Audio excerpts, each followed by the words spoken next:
আসসালামু আলাইকুম, কেমন আছেন সবাই? বিনুর পিসে আপনাদের সবাইকে জানাই স্বাগত। আচ্ছা, ঢ্যাঁড়সের আমরা চচ্চড়ি খাই, ঢ্যাঁড়সের টকও খাই অনেক সময়, ঢ্যাঁড়সের ভাজা খাই, কিন্তু ঢ্যাঁড়সের ভর্তা কি কোনো দিন খেয়েছেন?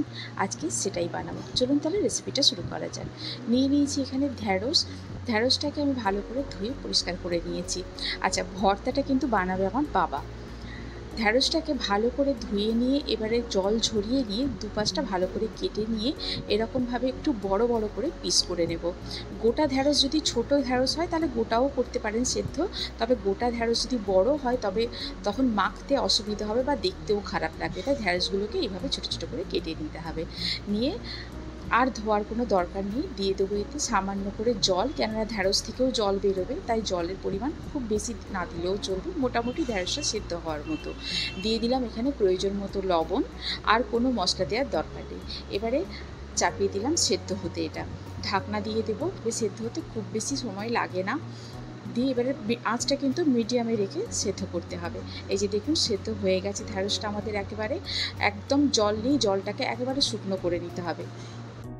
এটা নিজের থেকে ঠান্ডা হওয়া পর্যন্ত ঢাকনা দিয়ে এইভাবেই রেখে দেব। এবারে পেঁয়াজ কুচো করে নিয়েছি, পেঁয়াজটাকে নিয়েছি আমি মিডিয়াম সাইজের একটা পেঁয়াজ নিয়েছি। পেঁয়াজের স্লাইসগুলোকে যতটা সম্ভব পাতলা পাতলা করে নেবেন।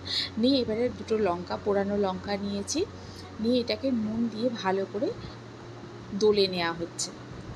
নুনটা দেখে দিতে হবে, কেননা ঢ্যাঁড়সেও নুনটা দেওয়া হয়েছিল, এটা শুধু পেঁয়াজের মতো করে নুনটা দেওয়া হলো।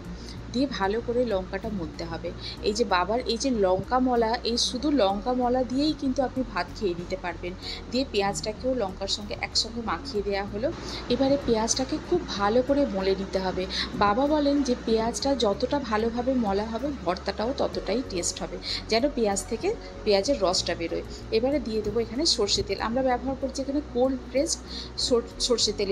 এটা মানে ঝাঁঝটা এর খুব বেশি, ওই জন্য দিতে হবে এটা খুব সামান্য পরিমাণে। এগুলো অনলাইনে কিনতে পাওয়া যায়, আপনারা চাইলে পারচেস করতে পারেন, লিঙ্কটা আমি ডিসক্রিপশন বক্সে দিয়ে দেবো। দিয়ে তেলটা দিয়ে ভালো করে মলে নেওয়া হলো পেঁয়াজটাকে। এবারে ঢ্যাঁড়স যেগুলো সেদ্ধ করে রাখা হয়েছিল সেগুলোকে এক এক করে ভালো করে দলে নিয়ে পেঁয়াজের সঙ্গে মাখিয়ে দিলে রেডি হয়ে যাবে আমাদের ঢ্যাঁড়সের ভর্তা। একবার অবশ্যই আমার কথায় ট্রাই করে দেখতে পারেন। ঢ্যাঁড়সের অনেক রকম তো রেসিপি ট্রাই করেছেন, এটাও করে দেখতে পারেন, খেতে অসাধারণ লাগবে। অন্য কিছু আর কোনো দিনই খাবেন না, এটাই তৈরি করবেন বাড়িতে। গরম গরম ভাতের সঙ্গে ট্রাই করে জানান আমাকে কেমন লাগলো। যদি ভালো লেগে থাকে তাহলে বন্ধুর সঙ্গে রেসিপিটি শেয়ার করুন, আর যদি কোনো নতুন বন্ধু থেকে থাকেন তাহলে আমার চ্যানেলটিকে সাবস্ক্রাইব করে পাশে থাকার অনুরোধ রইল। আজ তাহলে এই পর্যন্তই, আবার দেখা হবে। আল্লাহ হাফিজ।